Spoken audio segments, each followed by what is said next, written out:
देखो, आज की वीडियो में हम पढ़ेंगे प्रारूप समिति के बारे में। ठीक, कल तक हमने बता दिया था कि जो समितियां होती थी उसमें समितियों के अध्यक्ष कौन थे और प्रमुख जो समिति थी, सबसे प्रमुख समिति जो थी वो प्रारूप समिति थी। इसको अंग्रेजी में ड्राफ्टिंग कमेटी कहते हैं। उससे पहले हमें दो क्वेश्चन कुछ इंपॉर्टेंट छूट गए थे, वो हम बता दें आपको। संविधान सभा का जब गठन हुआ था तो उसमें हमने आपको ये बताया था कुल सदस्य कितने थे। शुरुआत में जब मतलब भारत और पाकिस्तान का बंटवारा नहीं हुआ था तब कितने थे, तब हमने आपको बताया था 389, है ना। और उसके बाद में जब भारतीय संविधान मतलब भारत और पाकिस्तान का बंटवारा हो गया था तब रह गए थे 299।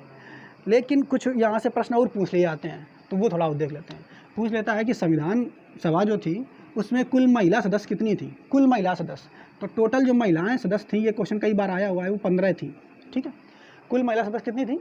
15। इसके अलावा एक क्वेश्चन और पूछता है कि संविधान सभा जो बनी थी उसमें टोटल SC कैंडिडेट कितने थे। SC का मतलब शेड्यूल कास्ट, मतलब अनुसूचित जाति। ठीक है, अनुसूचित जाति के कुल कितने थे सदस्य? तो 26 थे, 26। जबकि ST पूछ देता, ST, ठीक है, शेड्यूल ट्राइब, अनुसूचित जनजाति, तो इसके सदस्य कितने थे? तो ये थे 33। ठीक, तो ये 3 वहाँ से और छूट गए थे क्वेश्चन, तो इनको आपको याद कर लेना है। यानी कुल महिलाएं कितनी थी संविधान सभा में? 15। ST सदस्य कितने थे? 33। और SC कितने थे? 26। तो ये बात भी और याद कर लेना। अब देखते हैं, आगे पढ़ते हैं। तो सबसे पहले हम देखेंगे यहाँ पे प्रारूप समिति के बारे में। तो प्रारूप समिति जो है ये संविधान किस तरीके से बनेगा, ठीक, कैसे सेट किया जाएगा, है ना, उसको लिखा कैसे जाएगा, ये सब चीज़ें जो डील कर रहे थे, इसके बारे में जो इसके जो प्रमुख अध्यक्ष थे उनका नाम था डॉक्टर BR अम्बेडकर। ठीक, संविधान सभा में जो प्रारूप समिति के अध्यक्ष थे वो कौन थे? भीमराव अम्बेडकर। और भीमराव अम्बेडकर जी का साथ देने के लिए कुछ और सदस्य थे। कुल टोटल मिलाकर के कितने सदस्य थे? 7। यानी आपसे पूछेगा कि प्रारूप सदस्य में कितने, प्रारूप जो समिति थी उसमें टोटल सदस्य कितने थे? तो टोटल सदस्य थे 7। प्रारूप समिति का गठन कब हुआ था, ये भी क्वेश्चन आ जाता है। तो 29 अगस्त 1947 को गठन हुआ था। ठीक है, प्रारूप समिति का गठन कब हुआ था? 29 अगस्त 1947। 15 अगस्त 1947 को हमारा देश आज़ाद हुआ। ठीक है, 14 दिन बाद प्रारूप समिति का गठन हुआ था, 29 अगस्त 1947 को। क्लियर? तो गठन कब हुआ? 1947। कब? 29 अगस्त को। क्लियर? अध्यक्ष कौन थे? Doctor BR Ambedkar. और उसके अलावा टोटल सदस्य कितने थे? तो टोटल सदस्य आपको याद रखना 7 थे। अब कौन कौन से 7 थे वो भी हमें देखना है, यहाँ पे उनके नाम हमें याद होने चाहिए। तो 7 सदस्य कौन कौन थे ये भी हमें पता होना चाहिए। तो देखते हैं। देखो, सबसे पहला तो आपको याद रखना है डॉक्टर BR अम्बेडकर, ये तो अध्यक्ष ही थे, इनको तो इनका नाम याद हो जाएगा। उसके बाद 2 नाम ये याद करने हैं एक साथ 2 याद करना। ऐसे अयंगर, पीछे लास्ट आपको चुनना, अयंगर अय्यर, 2 एक साथ याद करना। भीमराव अम्बेडकर तो ये पूरा नाम याद हो जाएगा। फिर इसके बाद 2 ये लेना, अयंगर अय्यर, एक जैसे हैं तो इनको याद कर लेंगे। अयंगर अय्यर, पूरा नाम क्या है? Doctor N Gopal Swami Iyengar. और इनका क्या नाम है? अल्लादी कृष्णा स्वामी अय्यर। ठीक है, तो 2 नाम याद हो गए, अयंगर अय्यर। ठीक, अब इसके बाद फिर क्या करना है? अब अगले देखना है। इसके बाद इसमें देखो 2 अगले सदस्य फिर याद करना है ये वाले। इसमें कौन कौन याद करना है? मोहम्मद मुंशी। कोड वर्ड यहाँ पे देखना है। देखो, वैसे याद करोगे तो याद नहीं होंगे, बार बार नाम पढ़ लोगे याद नहीं हो। कोड वर्ड आपको चुनना है। जैसे यहाँ पे मोहम्मद मुंशी। ठीक है, तो मोहम्मद पूरा नाम क्या है? मोहम्मद सदुल्ला और KM मुंशी। ठीक, तो 2 नाम चुनना है, मोहम्मद मुंशी, अयंगर अय्यर, मोहम्मद मुंशी। ठीक है, मोहम्मद मुंशी 2 याद हो गए।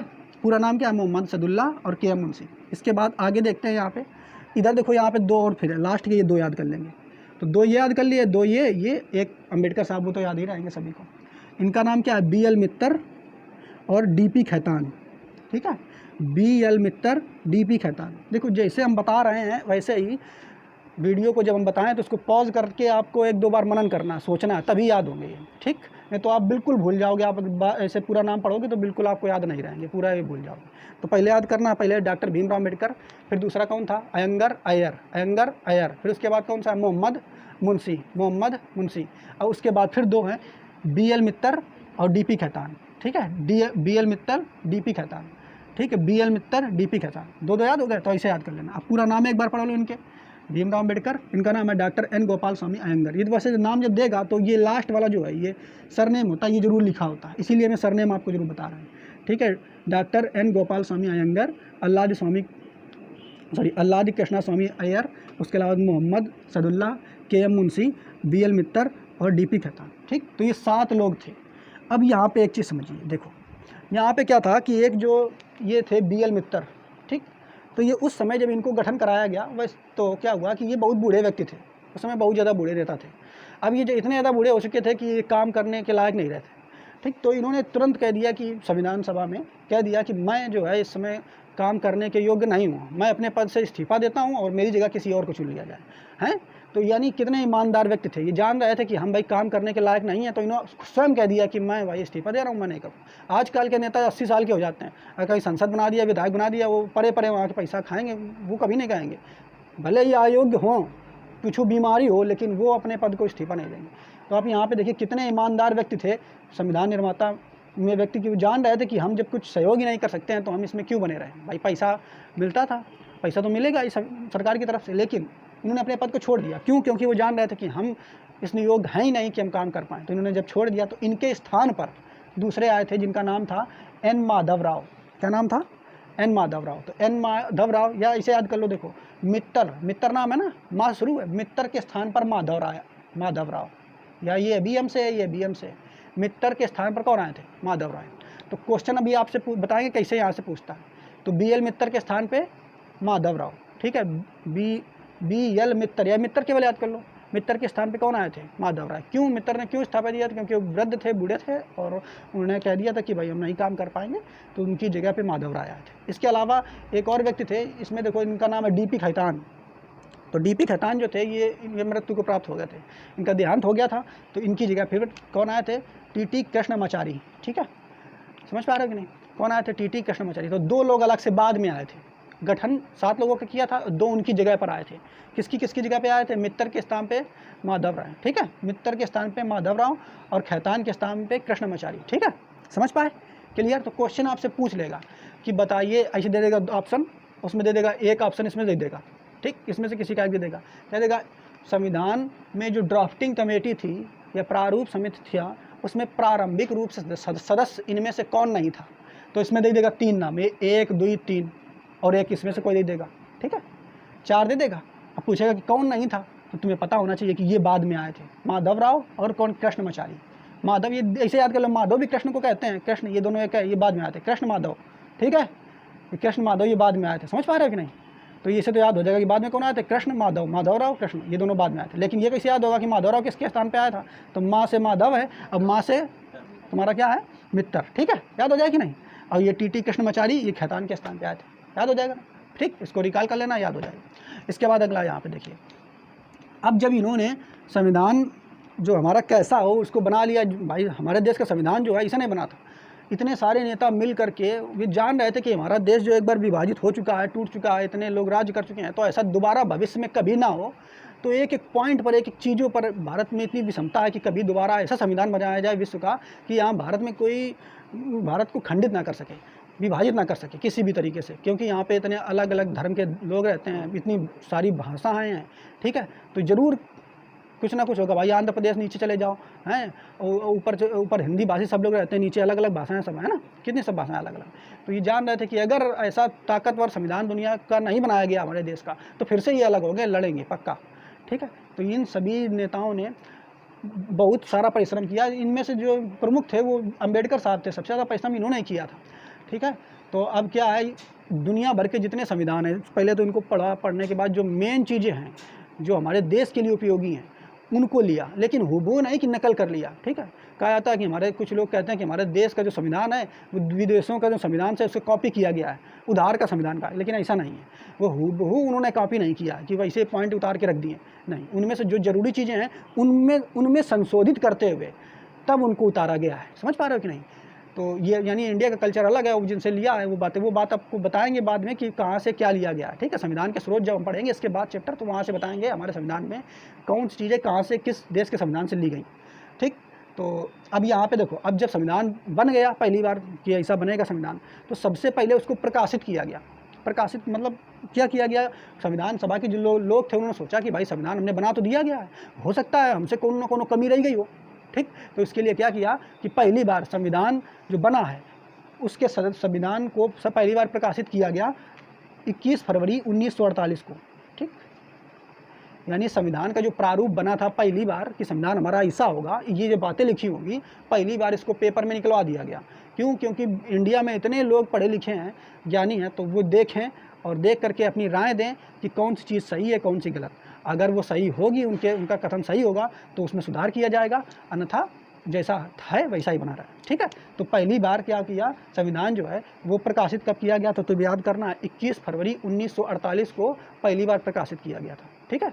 अब जब पहली बार प्रकाशित कर दिया गया, अब प्रकाशित होने के बाद फिर अब वो गया होगा, लोगों ने अपनी राय दी होगी जो पढ़े लिखे हैं कि भाई इसमें ये कमी है, ये कमी है। उसके बाद जो नेताओं को अच्छा लगा होगा कि हाँ ये बात सही है, उनको रख लिया, और फिर संशोधित करने के बाद फिर पुनः कब प्रकाशित किया गया था अंतिम रूप से, तो अंतिम प्रारूप संविधान सभा को प्रदान किया गया था अक्टूबर 1948 में। देख लो कितना समय, फरवरी से अक्टूबर, ठीक है। तो यहाँ देख लो कितने महीने का समय हो गया, 6 महीने का लगभग समय हो गया है ना, ठीक है। 6 महीने बाद लगभग रिपोर्ट दोबारा प्रकाशित किया गया, ठीक, संशोधित करने के बाद। क्यों? क्योंकि जान रहे थे हमें संविधान ऐसा बनाना है कि उसमें कुछ कमियां ना हो, हमारा लोकतंत्र दुनिया का सबसे बड़ा हो, और दोबारा हमारे देश में ऐसा कुछ ना हो कि फिर से विभाजित करना पड़े इसे, ठीक, समझ पाए। तो पहली बार कब प्रकाशित किया गया था संविधान का प्रारूप, कब किया गया था? 21 फरवरी 1948, पहली बार 21 फरवरी 1948। दूसरी बार यानी अंतिम रूप से कब प्रकाशित किया गया था, तो अक्टूबर 1948 में। कब किया गया था? अक्टूबर 1948। तो यहाँ तक क्लियर। अब इसके बाद आगे देखेंगे। अब जब हमारा संविधान बन गया, ठीक है, बन करके तैयार हो गया, तो बन करके तैयार होने के बाद क्या संविधान सभा को अंगीकृत का मतलब समझ रहे हो, उसको दे दिया संविधान सभा। ये जो प्रारूप समिति के लोग थे, सदस्य थे, है ना, इसके लीडर कौन थे? अंबेडकर साहब। इन्होंने क्या किया, संविधान जो बन गया उसको अंगीकृत किया। अंगीकृत का मतलब देना, ठीक है। देखो ये हमने तैयार कर दिया है। तो पहली बार हमारे संविधान को अंगीकृत कब किया गया था, तो 26 नवंबर 1949 को। ये डेट बहुत बार पूछी गई है, ठीक है। यानी इस दिन, ये भी क्वेश्चन पूछ लेता है कि हमारा देश का संविधान बनकर किस दिन तैयार हुआ पूर्ण रूप से। 26 नवंबर 1949 को बन करके तैयार हुआ। इसी दिन अंगीकृत किया गया, मतलब दिया गया। समझ पा रहे हो कि नहीं? कौन दिए थे? तो अंबेडकर साहब दिए गए होंगे, ये लोग मिल करके दिए होंगे, ठीक है। समझ पा रहे हो? उस समय के जो प्रधानमंत्री थे उनको, राष्ट्रपति को, ठीक, समझ पाओ, राष्ट्रपति को। तो 26 नवंबर 1949 को अंगीकृत किया गया था। अब एक चीज़ देखो, जब बन करके ये तैयार हो गया, ठीक, तो 26 नवंबर 1949 को ये दे दिया गया। अब भाई दे दिया गया तो उसी दिन से लागू कर देते ना भाई, बन के जब तैयार हो गया तो उसी दिन से लागू कर देते। लेकिन ऐसा नहीं हुआ, उस दिन से ये पूरी तरीके से लागू नहीं किया गया। लागू किया गया था लेकिन कुछ बातें लागू की गई थी।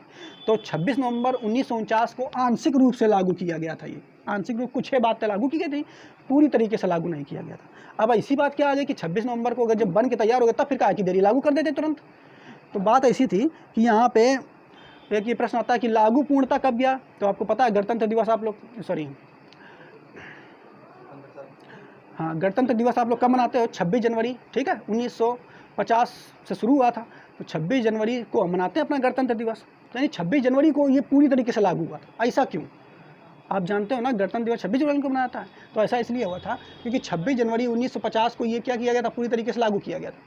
लेकिन लागू करने की बात अगर यहाँ देखा जाए, 26 नवंबर से 26 जनवरी 2 महीने का समय मिल रहा है। 2 महीने बाद क्यों लागू किया, जबकि बंद तो पहले गया था ये। तो इसके पीछे कहानी है, ठीक है। वो कहानी क्या है वो समझते हैं हम लोग। तो वह क्या था कि लाहौर में कांग्रेस का अधिवेशन था, ठीक है। अब ये अधिवेशन क्या होते हैं ये हम बाद में पढ़ेंगे, ठीक है। मतलब ऐसा समझ लीजिए कि जो हमारा INC, इंडियन नेशनल कांग्रेस था, तो उसकी हर बार सभा होती थी। हमारे भारत में अलग अलग जगहों पे अलग अलग जगह सभा होती थी, ठीक। तो ऐसे हमारा लाहौर है, तो लाहौर मतलब पाकिस्तान में इस समय वर्तमान में है, तो लाहौर में अधिवेशन था, ठीक। उस समय क्या हुआ था कि पंडित जवाहरलाल नेहरू जो थे, उन्होंने क्या कहा था कि हम जो है अपना, आज हम क्या है, अपना स्वतंत्रता दिवस यानी स्वतंत्र हो चुके हैं। और 26 जनवरी को उन्होंने क्या मान लिया था कि हम स्वतंत्र हो चुके हैं, भारतीयों से कह दिया था कि हम स्वतंत्र हैं, और हम अपना स्वतंत्रता दिवस जब भी अब स्वतंत्र होंगे कानूनी रूप से, तो 26 जनवरी को ही मनाएंगे, ठीक। बात नहीं समझ पा रहे हो? तो किसने कहा था? पंडित जवाहरलाल नेहरू ने कहा था। किस अधिवेशन में? लाहौर अधिवेशन में। क्या कहा था कि हम स्वतंत्र हो चुके हैं। पहले मान लिया, अंग्रेज ने स्वतंत्र नहीं किया, इन्होंने मान लिया कि हम स्वतंत्र हो चुके हैं, हम अपना स्वतंत्रता दिवस जो है कब मनाएंगे? 26 जनवरी को मनाएंगे। और कब कहा था? तो 26 जनवरी 1931 में कहा था। समझ पा रहे हो कि नहीं? और किस नदी के किनारे कहा था? तो ये भी आपको याद रखना, रावी नदी के किनारे इन्होंने ये बात कही थी। वहाँ पे लाहौर जो अधिवेशन हो रहा था, उसी अधिवेशन में अपने भारतीयों भाइयों से कहा था। तो इसीलिए, क्योंकि 26 जनवरी 1931 को पहली बार स्वतंत्रता दिवस जो है वो मनाया गया था कि हम इसी दिन को ही स्वतंत्रता दिवस मनाएंगे। लेकिन हुआ क्या था, स्वतंत्रता दिवस हमें कब मिला था, 15 अगस्त को मिला था, ठीक है। तो 15 अगस्त को जब हम स्वतंत्र हो चुके थे तो वो मनाने लगे। तो इसलिए इन्होंने क्या कहा कि भाई 26 जनवरी को जो हमने मनाया था वो विशेष दिवस, उस दिन के लिए कोई ना कोई खास पर्व जरूर रखा जाए। तो उसके लिए क्या किया गया, 26 जनवरी को बन जरूर गया था हमारा संविधान, लेकिन उसके 2 महीने बाद, 2 महीने का वेट किया गया कि 26 जनवरी को ही हम कोई ना कोई अपना राष्ट्रीय पर्व जरूर रखेंगे। और 26 जनवरी 1950 को हमारे देश का संविधान जो है पूरी तरीके से लागू किया गया। ठीक, समझ पाए? तो बिल्कुल सरल है, आप याद रखोगे। बहुत बार क्वेश्चन आया है कि हमारे देश का संविधान अंगीकृत किया गया, कब किया गया? तो 26 नवंबर 1949। और हमारे देश का संविधान पूरी तरीके से कब लागू हुआ? तो 26 जनवरी 1950। इसका कारण क्या था? तो कारण हमने बता दिया, ठीक है। कौन सा अधिवेशन था, ठीक। या ये आपसे ये भी क्वेश्चन पूछा था, पहली बार स्वतंत्रता दिवस भारतीयों के द्वारा कब मनाया गया था, ठीक है। मान लिया गया था, पूरी तरीके से स्वतंत्र नहीं हुए थे। तो कब? लाहौर अधिवेशन था, हैं। पंडित जवाहरलाल नेहरू ने कहा था, किस नदी के किनारे? रावी तट के किनारे, नदी के किनारे। कब मनाया था? तो 26 जनवरी 1931 को। समझ पाए? क्लियर? तो ये लिखा हुआ है, देखो कहाँ लिखा हुआ है, 26 जनवरी 1931। यहाँ पे देखो, प्रथम स्वतंत्रता दिवस कब मनाया गया था? कब मनाया था हमने? 26 जनवरी, ठीक है। स्वाधीनता दिवस या स्वतंत्रता दिवस 26 जनवरी 1931 को हम मान लिए थे कि हम स्वतंत्र हैं, अपनी तरफ से मान लिया था। इसीलिए भैया हमने क्या किया था, इसको 26 जनवरी 1950 को हमारे देश का संविधान जो है पूरी तरीके से लागू हुआ। अब आगे और देख लेते हैं, ठीक। तो ये आप देख लेना, ये नोट पॉइंट के रूप में हमने कहानियों के रूप में बता दिया, लिख भी दिया, आप इसको पढ़ लेना। क्लियर? इसके बाद आगे देखो, अब यहाँ से आगे देखते हैं 24 जनवरी 1950, ठीक। ये वो डेट है जिस दिन हमारे संविधान सभा की आखिरी और अंतिम बैठक हुई। संविधान सभा की बैठक आखिरी और अंतिम कब हुई थी? 24 जनवरी 1950 को ये अंतिम बैठक हुई थी। तो देखो, संविधान सभा जो था, जिस जगह पे संविधान सभा के सदस्य कार्य कर रहे थे, उसी सभा को इस डेट के बाद 24 जनवरी 1950 के बाद क्या बना दिया गया? संसद बना दिया गया। बात समझ पा रहे हैं कि नहीं? तो संविधान सभा को ही काय में कन्वर्ट कर दिया गया? संसद में, ठीक। संविधान सभा की अंतिम बैठक कब हुई थी? तो 24 जनवरी 1950। आपसे प्रश्न पूछेगा कि संविधान सभा की जब अंतिम बैठक हुई थी, उस समय संविधान सभा के अध्यक्ष कौन थे? तो डॉक्टर राजेंद्र प्रसाद थे, ये स्थायी अध्यक्ष थे, पहले हमने बताया था आपको, ठीक है।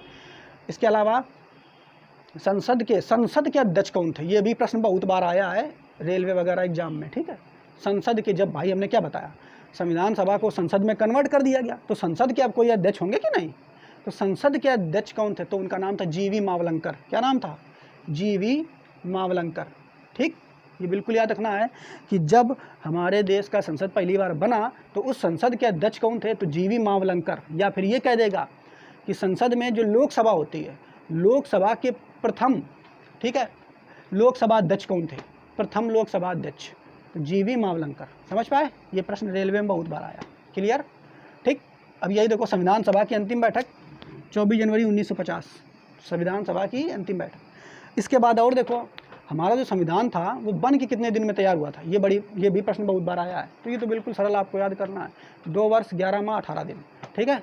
2 वर्ष, लगभग 3 साल मान लो। 2 वर्ष 11 माह 18 दिन के कठोर परिश्रम के बाद हमारा संविधान बन करके तैयार हुआ, ठीक। समझ पा रहे हो कि नहीं? उसके अलावा ये बात तो हमने बता दी है, 24 जनवरी 1950 को संविधान सभा को संसद में विघटित कर दिया गया, यानी संविधान सभा को कहाँ बदल दिया गया? संसद। समझ पा रहे हो? जो हमारी इस समय पार्लियामेंट है, संसद है, ठीक, जो उसकी बिल्डिंग है, उसी में संविधान सभा के सदस्य बैठते थे सभी। समझ पाए? इसके बाद इसके अलावा और देखो, 24 जनवरी 1950 को ही हमारे देश के राष्ट्रपति जो हैं राजेंद्र प्रसाद, ये प्रथम राष्ट्रपति निर्वाचित किए गए, ठीक। 24 जनवरी 1950 को प्रथम राष्ट्रपति डॉक्टर राजेंद्र प्रसाद निर्वाचित किए गए थे। डेट भी आपको याद रखना है। इसके अलावा आपको 2-3 पॉइंट और याद रखने हैं। क्या याद रखने हैं? कि जब हमारा देश का संविधान बन करके तैयार हुआ था, ठीक, समझ पा रहे हो कि नहीं? तो टोटल सदस्य हमें पता है संविधान सभा में कितने बचे थे? 299 तो बचे थे, नहीं समझ पाए। लेकिन जब बन करके तैयार हुआ, रेडी हुआ, तो सभी संविधान सदस्यों को उनमें हस्ताक्षर करना था कि हाँ भाई संविधान सही है, इसको लागू किया जाए। तो आपसे प्रश्न पूछता है कि जब हमारा संविधान बन करके तैयार हुआ था तो और लागू किया गया था, तो उस समय संविधान सभा के कितने सदस्यों ने हस्ताक्षर किए थे? उस पर साइन कितने सदस्यों ने किया था? तो साइन कितने किया था? 284। ये बिल्कुल याद रखना है। टोटल थे कितने? 299 में 284 लोगों ने कहा था कि हाँ ठीक है, इसमें साइन कर दिया उन्होंने, ठीक। समझ पा रहे कि नहीं? बाकी के लोग हो सकते हैं वो उस दिन आए ना हो, ठीक है। आगे और देखो यहाँ पे, और आप जानते हो हमारे देश का राष्ट्रीय गान तो आप लोग जानते हो, जन गण मन, है ना। ये है, इसको किसने बनाया था तो आप लोगों को याद होगा किसने बनाया था। हाँ, रविन्द्रनाथ टैगोर, ठीक। तो रविन्द्रनाथ टैगोर ने बनाया था। और ये पहली बार कब माना गया कि हमारे देश का राष्ट्रगान यही होगा, तो ये भी याद रखना है, 24 जनवरी 1950, ठीक। काफ़ी काम हुआ 24 जनवरी 1950 को। 24 जनवरी 1950 को संविधान सभा की अंतिम बैठक हुई। उसी दिन संविधान सभा संसद में विघटित हुई। उसी दिन क्या हुआ था, हमारे देश के प्रथम राष्ट्रपति बने थे। उसके अलावा उसी दिन क्या हुआ, राष्ट्रगान जो है बनाया गया कि हमारे देश का राष्ट्रगान, इसे मतलब एक्सेप्ट कर लिया गया, बन तो वो पहले गया था, एक्सेप्ट कर लिया कि हमारे देश का राष्ट्रगान ये होगा 24 जनवरी 1950। उसके अलावा राष्ट्रीय गीत, तो राष्ट्रीय गीत जानते हो हम लोग, वंदे मातरम, किसने बनाया था, बंकिम चंद्र चटर्जी, ठीक है। कहीं कहीं बंकिम चंद्र चट्टोपाध्याय लिखा रहता है, ठीक है। तो आपको जैसे याद कर लेना वो पड़ेगा। तो इसको कब माना गया था, तो 24 जनवरी 1950 को ही माना गया था, ठीक। तो राष्ट्रगीत और राष्ट्रगान दोनों को 24 जनवरी 1950 को माना गया था कि हमारा है। उसके अलावा हमारा जो झंडा है, ध्वज, राष्ट्रीय ध्वज, इसको कब अपनाया गया था, कब एक्सेप्ट किया गया था कि यही हमारा झंडा होगा। झंडा की कहानी अलग है, उसमें अलग अलग प्रकार के पहले झंडे बने थे। तो जो अंतिम रूप जो इस समय वर्तमान समय में हमारा झंडा है, इसको कब एक्सेप्ट किया गया था, तो 22 जुलाई 1947 को। कब किया गया था, 22 जुलाई 1947 को, ठीक। समझ पा रहे हो नहीं भाई, स्वतंत्रता दिवस कब हुआ था, 15 अगस्त 1947। उससे पहले झंडा बन करके तैयार हुआ था, तभी तो खुशी मनाएंगे झंडे के साथ। तो झंडा यानी हमारा ध्वज बन के कब तैयार हुआ था, 22 जुलाई 1947। इस दिन इसको एक्सेप्ट किया गया था। इसीलिए पूछेगा राष्ट्रीय ध्वज दिवस कब मनाया जाता है, तो राष्ट्रीय ध्वज दिवस जो है 22 जुलाई को मनाया जाता है। तो 22 जुलाई, ठीक, 1947 को बन करके तैयार हुआ। आपसे एक प्रश्न और पूछ लेता है कि बताइए जो राष्ट्रीय ध्वज है उसका डिजाइन किसने दिया था, ठीक है। तो उनका नाम था पिंगली वेंकैया। क्या नाम था उनका, पिंगली वेंकैया, ठीक। तो ये इनका नाम था। इन्होंने हमारे जो झंडा है उसका डिजाइन अंतिम रूप से तैयार किया था, पिंगली वेंकैया ने। क्लियर। तो आपको उम्मीद है ये सब चीज़ें याद हो गई होंगी। एक बार आप इसको फिर से रिवाइज कर लीजिए, याद हो जाएगा, नोट कर लो।